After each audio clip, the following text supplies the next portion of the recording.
volví a empezar. Me salvaste, regresé a tu amor. Hoy me rindo, toma todo mi corazón.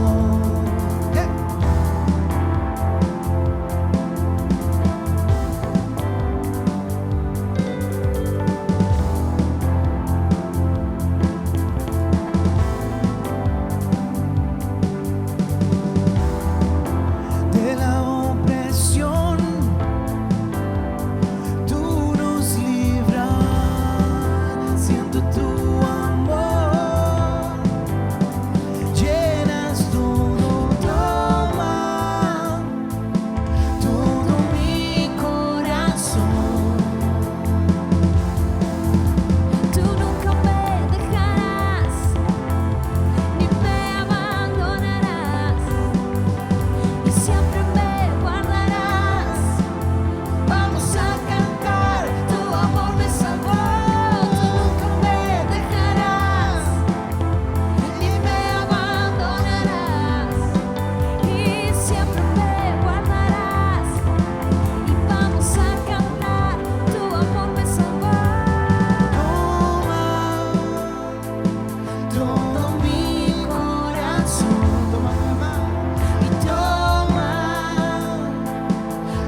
Dios de mi corazón,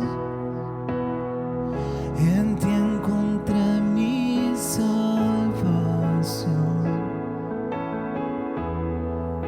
Tu gloria y majestad quiero siempre contemplar. Tú eres mi adoración y mi eterna canción. Todo mi interior es cautivado por tu amor.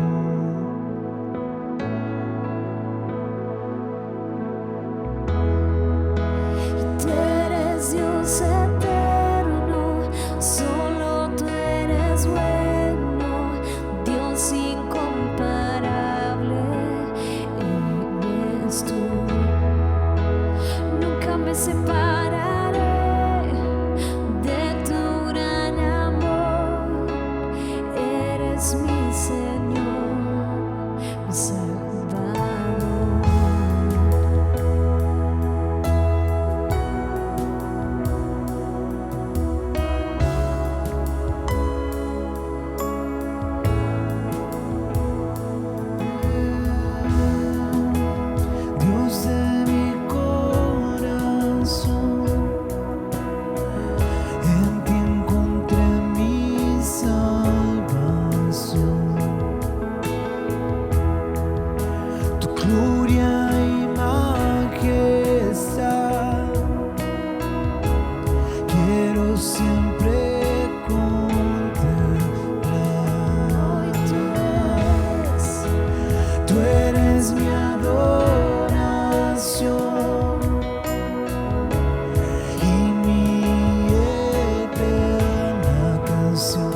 buenas noches, Dios los bendiga mucho. Es para mí un privilegio poder compartir con ustedes esta palabra que el Señor puso en mi corazón. Es una alegría poder estar en casa. Es una frase que ya no queremos escuchar, estar en casa, pero siempre saber poder estar en la casa del Señor es un privilegio, aunque no estemos físicamente en la casa del Señor. Sabemos que cuando nos reunimos, Dios está en medio nuestro y nosotros en nuestra propia casa podemos hacer la iglesia. Por eso es una alegría poder compartir con ustedes esta noche. Tengo una palabra que el Señor me dio hace ya una semana más o menos en mi corazón y le puse como título la misión de la iglesia. Yo creo que no podemos olvidarnos como iglesia cuál es nuestra misión. Este es un tiempo en donde podemos perder de vista nuestra visión, nuestra misión. ¿Para qué estamos? ¿Para qué existimos? Y saben que todo este tiempo, desde que empezó la cuarentena, en mi corazón y en mi mente está el querer conocer y saber cómo vivían los primeros cristianos, la iglesia primitiva, cómo se movían, cómo hicieron ellos para, en un tiempo tan oscuro, de tanta hostilidad, donde ellos eran perseguidos, donde no podían hablar la palabra libremente, donde no podían comunicarse entre cristianos libremente. Nosotros tal vez nos mandamos mensajes, estamos unidos, pero ellos no podían ni siquiera comunicarse entre cristianos. Saben que para comunicarse y hacerse conocer, ellos tenían un código secreto, que es el famoso pescadito que nosotros vemos en todos los autos. Pero ellos tenían que utilizar un código secreto para poder comunicarse entre ellos y hablar libremente la palabra. Y desde que empezó la cuarentena, en mi corazón estaba esa duda, esa inquietud de saber, Señor, cómo ellos hicieron para con tanta libertad espiritual poder hablar el Evangelio y hacer que el Evangelio corra por todo el mundo conocido en ese tiempo. Y algo que yo entendía es que ellos tenían muy clara cuál era su misión. Y en Hechos capítulo 1, versículo 8, podemos leer la misión que Jesús les deja a la iglesia. Antes de ascender al cielo, Jesús les da esta palabra y le dice: pero recibiréis poder cuando haya venido sobre vosotros el Espíritu Santo, y me seréis testigos en Jerusalén, en toda Judea, en Samaria y hasta lo último de la tierra. Podemos entender que este pasaje, junto con el pasaje de Mateo 28:19, que es la gran comisión, donde Jesús le dice a sus discípulos: vayan por todo el mundo, prediquen el Evangelio, hagan discípulos, bautícenlos, enséñenles la palabra. Podemos entender que estos dos pasajes se unen y se complementan en la orden de marcha que Jesús le deja a la iglesia. Jesús le dice: de ahora en adelante ustedes tienen que hacer esto. Ir en este poder, en el poder del Espíritu Santo, para avanzar, para conquistar. Si hay algo que tenemos que entender como iglesia es que no podemos estancarnos, que no podemos quedarnos, que tenemos que conquistar, tenemos que avanzar, tenemos que ir hacia adelante. Ahora, lo primero que vemos en este pasaje es que Jesús les dice que ellos tenían que ser testigos. ¿Y qué es un testigo o qué hace un testigo? Un testigo es alguien que cuenta por propia experiencia lo que ha visto y oído. Si llaman a un testigo a testificar en un juicio, no puede ese testigo decir sí porque yo escuché, me dijeron, me contaron. No, el testigo eficaz dice lo que oyó y lo que vivió en carne propia. No puede hablar por lo que otros dijeron. Y eso es algo muy importante que nosotros tenemos que entender. Es que primero necesitamos conocer nosotros mismos a Jesús. Conocerle de una forma clara. Conocer la persona de Jesús. No podemos hablar claramente de alguien que no conocemos. Podemos darnos una idea, decir lo que nos contamos, pero si claramente y personalmente no lo conocemos, nunca vamos a poder ser eficaces en decir y relatar quién es esa persona. Lo mismo nos sucede como cristianos. Muchas veces entendemos que nuestra palabra no es eficaz porque realmente nosotros no conocemos a Jesús como que tendríamos que conocerlo. Entonces, si nosotros vamos a comunicarles a otras personas la palabra, el Evangelio, lo primero que tenemos que hacer es conocer a Jesús. Y entiendo que hay varias cosas que tenemos que hacer. Lo primero, hace falta pensar. Necesitamos pensar y pensarnos a nosotros mismos. ¿Por qué estoy acá? ¿Por qué soy cristiano? ¿Para qué voy a la iglesia? ¿Para qué me congrego? Muchas veces venimos y todo se convierte en una monotonía. Entonces por eso dejamos de ser eficaces. Porque perdemos de vista el porqué. Perdemos de vista cuál es la misión de nuestra vida. ¿Cuál es el propósito de nuestra vida? Una persona que tiene claramente su propósito va a poder llegar al blanco. Pero cuando no conocemos nuestro propósito, cuando no sabemos para qué estamos, difícilmente lleguemos al blanco. Entonces cada uno de nosotros debemos preguntarnos, Señor, en el lugar que yo estoy, en el lugar que yo ocupo, ¿para qué? ¿Por qué vos me pusiste en este lugar? ¿Cuál es mi misión? ¿Cuál es mi tarea? Tenemos que saber claramente hacia dónde vamos. ¿Cuál es nuestra tarea? Cada uno de nosotros específicamente tenemos una misión en la vida. Dios nos ha encomendado una misión. La otra vez leía un autor muy conocido que decía que la misión de nuestra vida tiene que poder reducirse en una pequeña frase. Entonces eso nos muestra lo claro que debemos tener, hacia dónde vamos. ¿Qué quiero ser, Señor? Tengo un propósito. Cuando tenemos un propósito claro, vamos a poder comunicar claramente el Evangelio. En Mateo 16, del 13 al 15, Jesús les pregunta a sus discípulos, ¿quién ustedes creen que soy yo?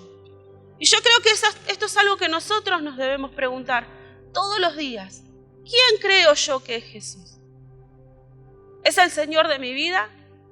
¿Es tal vez Jesús a quien yo acurro solamente en los momentos de dificultad? ¿O realmente Jesús es quien gobierna mi vida? ¿Es quien gobierna mi casa? ¿Quién es Jesús para usted? ¿Es el Señor de su vida? ¿Es tal vez alguien que es su amigo? ¿O es solamente un conocido de lejos? ¿No? A veces tenemos esos conocidos de lejos, esos parientes lejanos, pero no hay mucho contacto con ellos. Solamente tenemos el nombre, ¿no? Yo tengo primas lejanas, solamente tengo el nombre porque no me comunico con ellas.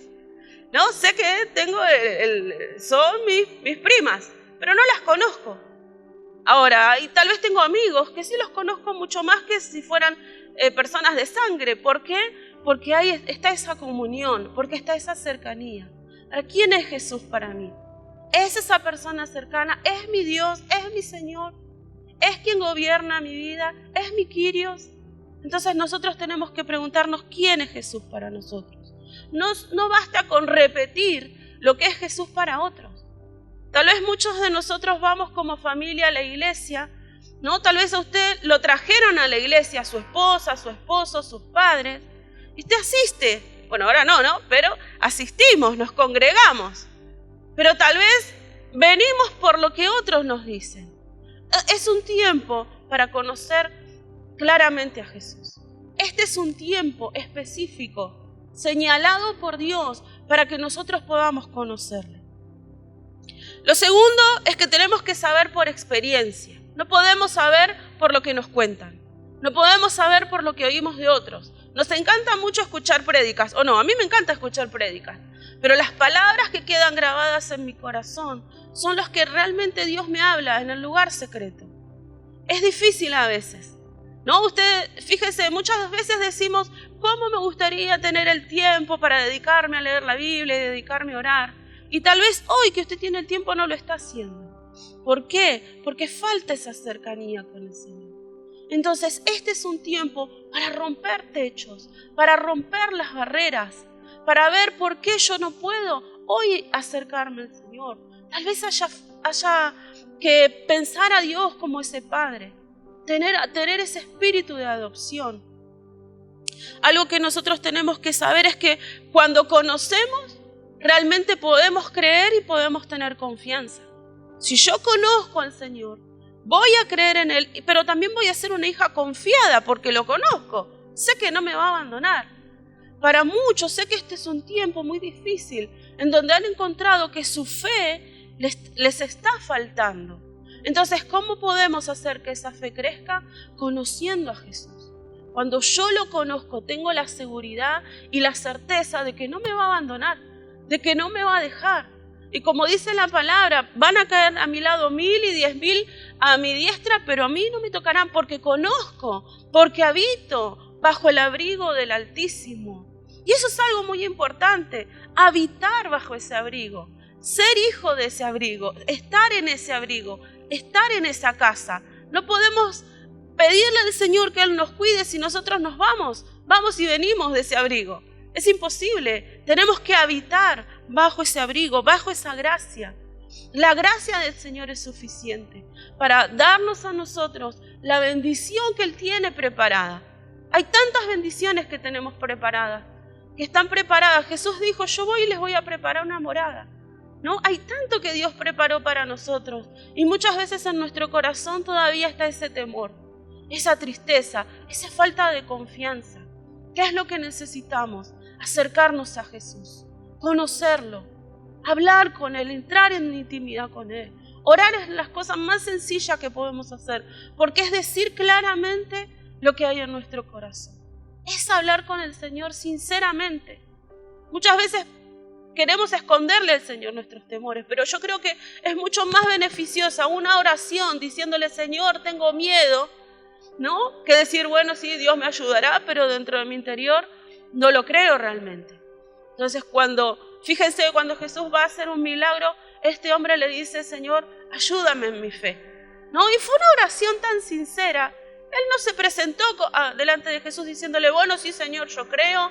No, él fue sincero, el Señor, ayúdame en mi fe, porque no, realmente me falta la fe. Yo creo que esto tenemos que hacer en este tiempo. Aquel que dice, hoy, Señor, me está faltando la fe, acercarse a Jesús y conocerle, y va a ver, y va a probar, y va a comprobar que el Señor no lo va a abandonar. Job, después de una tremenda prueba, dijo, de oídas te había oído, pero ahora mis ojos te ven. Algo que también podemos encontrar, que probablemente nosotros no buscamos la oportunidad de encontrarnos con Dios. El proverbio Eclesiastés 9:11 dice que ocasión y oportunidad todo el mundo tiene, tiempo y ocasión. Todos tenemos la oportunidad. A veces pensamos, sí, porque esa persona es espiritual, o sí, porque esa persona tiene años el evangelio, o no, porque esa persona es un iluminado. Entonces, por eso tiene bendiciones. Y la verdad que no es así. La palabra dice que tiempo y ocasión hay para cada uno de nosotros. Ahora, nosotros debemos buscar ese tiempo y esa ocasión para encontrarnos con Jesús. Jesús buscó la ocasión para encontrarse con esa samaritana. Él propició ese encuentro. Pero qué tremendo es cuando nosotros propiciamos ese encuentro con Jesús. Cuando nosotros preparamos ese momento y le decimos, Señor, hoy quiero encontrarme con vos. Qué tremendo es eso, porque rompe todos los límites. Eso es ser proactivo. La otra vez el pastor nos hablaba de ser proactivos. Eso es ser proactivo. Es decirle, Señor, yo no quiero esperar a que vengas y me toques. Yo vengo hoy a acercarme. Como la mujer que se tiró a los pies de Jesús y derramó ese perfume. Ella no esperó la ocasión. Ella no buscó, no se quedó pensando, no, Jesús nunca va a venir a mi casa porque soy una mujer de mala vida. Ella vio la oportunidad y fue y se tiró a los pies de Jesús. Y de toda esa reunión fue la única que fue bendecida. ¿Por qué? Porque se arriesgó, porque buscó la oportunidad y no se fue de ese lugar con sus manos vacías. En Amós 3:3 dice, ¿pueden caminar dos juntos si no se ponen de acuerdo? Que es importante esto porque nosotros tenemos que caminar con Jesús y ponernos de acuerdo con Él. No tenemos que hacer a Jesús que corra detrás de nuestros deseos y de nuestras ambiciones y pensar, no, Señor, me tiene que ayudar. No, la palabra dice, no podemos caminar si no estamos de acuerdo con Jesús. Muchas veces encontramos que en el camino de la vida cristiana tropezamos. ¿Pero por qué? Porque tal vez a veces no estamos de acuerdo con lo que Jesús dice. ¿Y cómo me pongo de acuerdo con Jesús? Obedeciendo la palabra, siendo obediente. No hay otra forma, no hay una varita mágica, no hay una palabra mágica. El otro día pensaba, ¿no? Que muchas personas conocemos sobre la sangre de Jesús, los derramamientos, pero eso no funcionan como palabras mágicas.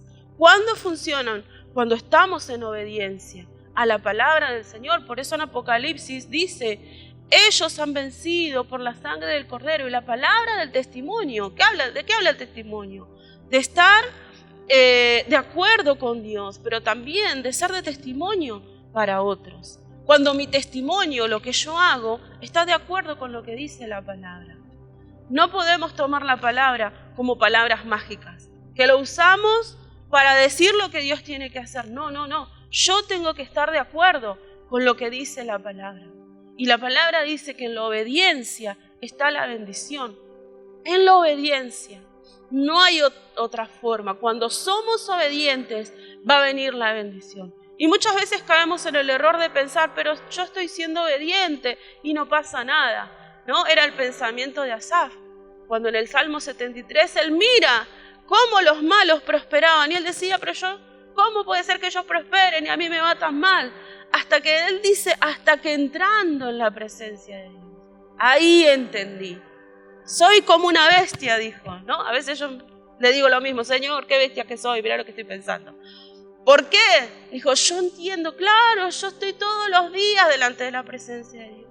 Yo tengo a Dios como mi Señor, Él me va a guardar, Él me va a proteger, Él me va a sostener. Pero eso es cuando lo sabemos, cuando nos ponemos de acuerdo a la palabra. Entonces nosotros debemos dedicar una parte del día a ponernos de acuerdo con el Señor. Debemos dedicar una parte generosa de nuestro día a ponernos de acuerdo con lo que Dios quiere para nosotros. Lo tercero es testificar en casa. ¿Dónde nosotros tenemos que dar testimonio? Jesús les dijo, me serán testigos en Jerusalén, Judea, Samaria y hasta lo último de la tierra. Ahora, ¿qué significa Jerusalén? Jerusalén es nuestra casa. El otro día recordaba que a principio de año todos como iglesia nos pudimos reunir para ver la convención de G12. Y uno de esos días predicó el pastor Benigini y él dio una gran profecía solo para Argentina, no profetizó para ninguna otra nación. Y él profetizó para Argentina y él dijo que en 2 años iba a venir una explosión, un avivamiento sobre Argentina. Entonces, todos que hicimos este año, planificamos, armamos agenda, dijimos, bueno, lo vamos a conquistar así. Pero Dios dijo, no, mis pensamientos no son tus pensamientos, ni mis caminos son tus caminos. ¿Qué dijo el Señor? Todos adentro, ¿no? Ahora yo el otro día pensaba, claro, porque ¿dónde comienza el avivamiento? El avivamiento comienza en Jerusalén. El avivamiento comienza en casa, no comienza en lo último de la tierra, comienza en casa. Cuando nosotros somos fieles a Dios en nuestra casa, en la intimidad, cuando podemos llevar la vida cristiana, ¿dónde? En nuestra casa. ¿Qué es lo que Jesús nos enseña? A ser generosos, amorosos, perdonadores. ¿Con quién lo vamos a hacer? ¿Con los extraños? Es re fácil. Ahora, cuando el Señor me dice, hacé todo esto, sé testigo en casa. El avivamiento para nuestra nación comienza en nuestra casa. Ahora, lo segundo, sigo con esto, ¿no? En Marcos 5:19, Jesús al Gadareno, ¿qué le dice? Cuando el Gadareno se siente libre, ¿no? Y dice, Señor, déjame seguirte, vamos a predicar, ¿no? Vamos a sanar otros enfermos, vamos a liberar, Señor, ahora ya me siento libre. Jesús, ¿qué le dice? No, ve a tu casa, ve a los tuyos. Entonces, ¿cuántos de nosotros tal vez miramos tanto hacia afuera, pero no miramos hacia adentro? Hacia los nuestros, que ellos necesitan conocer al Señor. Muchos de nosotros tenemos tal vez familia todavía en conversa. Esta es la oportunidad. ¿Quiénes son los que van a ganar y conquistar Argentina? No son una persona, llaneros solitarios, como dice el pastor. No, somos familias sacerdotales, las que vamos a ganar y vamos a impactar. ¿Qué es lo que necesita nuestra nación? El modelo de familia. Entonces nosotros tenemos que ser familias sacerdotales para poder impactar nuestra nación. Ser testigos en Judea, ¿no? ¿Qué es ser testigos en Judea? Es testificar en nuestro país. Si hay algo que me impacta, que siempre la pastora cuando habla y en los ayunos ella dice por nuestra patria, ¿no? Y yo razonaba esa palabra, ¿qué es ser patriota? ¿no? La mejor forma como cristianos de ser patriotas es que nuestra nación sea evangelizada. Es que nosotros como cristianos podamos impactar en nuestra nación y poder evangelizar, llevar el evangelio. Ahora tal vez pensamos, pero ¿cómo hacemos para llevar el evangelio? No podemos salir a hacer evangelismos, no podemos salir a las plazas, pero cada uno de nosotros podemos llevar el evangelio en el lugar donde estamos. ¿Cómo hago esto? ¿No? Si yo voy, ¿saben que hay una frase en latín que dice laborare est orare, ¿no? Que significa trabajar es orar. ¿No? Y hay veces muchos de nosotros decimos, bueno, yo soy cristiano en casa, pero cuando salgo de mi casa me saco el papel de cristiano, voy a mi trabajo y soy otro. No, trabajar en el lugar donde yo esté trabajando, viajando, comprando, sigo siendo cristiano. Entonces ese es mi lugar de evangelización. Había una mujer, no recuerdo su nombre en la historia, pero ella dice que recibe la palabra, dice, pero yo no salgo, ¿no? Ella vivía en el campo sola con sus hijos. Entonces Dios le dice, bueno, pero ¿tomás leche? Sí. ¿Y quién te trae la leche? No, el lechero, ¿no? ¿Y comés pan? ¿Y quién te trae el pan? No, sí, el panadero. Entonces así ella fue evangelizando, ¿no? Es tremendo que nosotros podamos entender que Judea es nuestro lugar cercano, es donde nosotros podemos impactar. Son nuestros vecinos, es donde nosotros salimos. Y fíjense que estamos en una cuarentena, el otro día escuchaba, ¿no? Cómo va a ser la salida, ¿no? Progresiva. Y va a ser de esa forma. Estamos nosotros ahora en Judea, ¿no? En Jerusalén. Y después vamos a salir a nuestros trabajos, ¿no? Poco a poco tal vez al colegio, a los estudios. Y ahí vamos a ir impactando y llevando la palabra, hasta que podamos llevarla nuevamente a lo último de la tierra, que podamos llevar con libertad la palabra. Lo quinto es testificar a nuestros enemigos. Y saben que yo nunca lo había visto de esta forma, porque Jesús le dice, me serán testigos en Jerusalén, Judea y en Samaria. Y saben que para el judío, el samaritano era como de Boca, ¿no? Judíos y samaritanos era como River Boca, no se hablaban. No, si uno iba por una vereda y veía que venía un samaritano, se cruzaba de la vereda. No se cruzaban, no intercambiaban palabras. Es más, cuando Jesús le habla a la samaritana, ella se sorprende y le dice, ¿cómo es que vos me estás hablando si judíos y samaritanos no nos hablamos? ¿No? Entonces eso nos muestra que Jesús, ¿qué le dice a los judíos? Vayan a hablarle a sus enemigos. Ahora, como cristianos se supone que no tendríamos que tener enemigos, ¿no?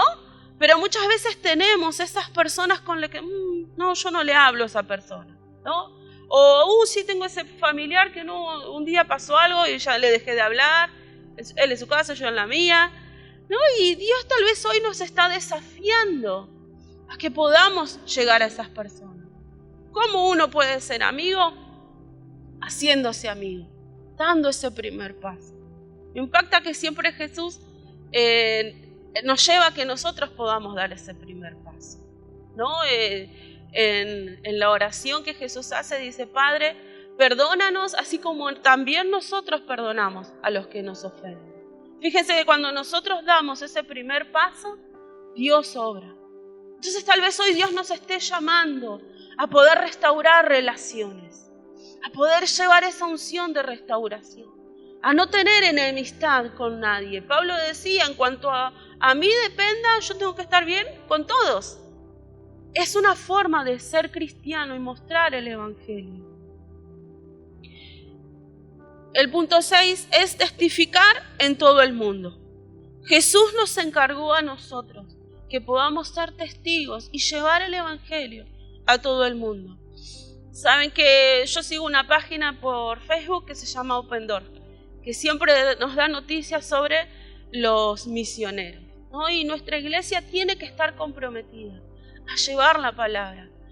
Pensaba, nosotros tal vez con esto de la cuarentena muchos no podemos salir, no nos podemos mover. Imagínense los misioneros.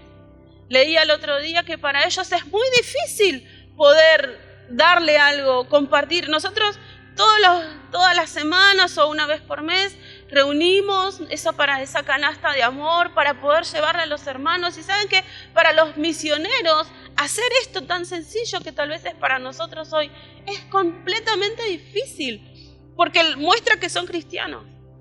Entonces nosotros tenemos que tener esos corazones misioneros, que en nuestro corazón arda esa llama de decirle: Señor, si en algún momento querés llevarme a otro país, hacelo. Yo me acuerdo cuando era chica, siempre le decía al Señor: Señor, si tenés que llevarme a otro país, llévame. Bueno, no estuvo en los planes de Dios, o no sé, tal vez estará en sus planes más adelante. Pero hay veces que podemos ser misioneros donde estamos, llevar esa palabra en ese momento difícil, en ese lugar difícil. Cuando todo parece que está cerrado, ahí un misionero entra y hace algo extraordinario. En esos lugares donde no se habla la palabra, un misionero entra. No sé cómo, es algo de Dios, ¿no? En los países donde no se puede hablar, hay un misionero que entra y da esa palabra. Tal vez Dios quiera levantarnos como misioneros en este tiempo, de llegar donde otros no llegan, hablar lo que otros no hablan, de poder dar lo que otros no pueden dar. Y lo último es que tenemos que ser testigos eficaces. Es nuestro deber ser testigos. No podemos mirar hacia un costado. No podemos evadirnos de esta realidad de que si somos cristianos tenemos que ser testigos. No sé si a ustedes les pasó alguna vez, a mí me pasó una vez. Justo salí a atender a una persona en la puerta y en la esquina estaba el patrullero con unas personas tomándole los datos, revisando, ¿no? Y ahí me llamaron, ¿no? Y yo no quería ir, ¿no? Y cuando le dicen, ¿tiene documento? Y uno dice, ay, ¿para qué me asomé? ¿Para qué asomé la nariz? Y uno sabe, no podemos decir que no. Es nuestro deber, como parte de la sociedad en que vivimos, es nuestro deber poder ir y ser testigos. Pues lo mismo como cristianos. Es nuestro deber testificar de Jesús. No podemos ser una iglesia que nos quedemos quietos, que nos quedemos con la boca cerrada. Tenemos que testificar. Hoy tal vez no podemos frente a frente hablar con alguien, pero hay muchas formas de llegar. No podemos cerrarnos a las herramientas que Dios puso en nuestras manos. Pensaba en los cristianos primitivos. Ellos hubieran deseado poder tener Facebook. Hubieran deseado poder tener Instagram, hubieran deseado poder tener WhatsApp para poder comunicarse entre ellos, pero ni siquiera podían hacerlo. Con mucho temor se comunicaban, pero ellos ganaron a todo el mundo conocido. Entonces, ¿va a ser difícil para nosotros? Yo creo que no. Yo creo que en nuestra mente está la dificultad. Entonces tenemos que pedirle al Señor lo que Él dijo. Señor, que ese fuego del Espíritu Santo, que es poder, quebrante en mi mente y en mi corazón todos los impedimentos para que podamos ser testigos eficaces. Amén. Así que ¿dónde está? Yo le invito a que usted cierre sus ojos y vamos a orar y vamos a pedir al Señor que Él en este tiempo nos revista de ese poder, de ese fuego del Espíritu Santo, para que podamos levantarnos y con toda libertad ser testigos, sin temor, porque Dios a quien ama, envía, y Dios a quien envía, capacita. Entonces nosotros debemos levantarnos sin temor, con el poder del Espíritu Santo, para hacer en este tiempo proezas.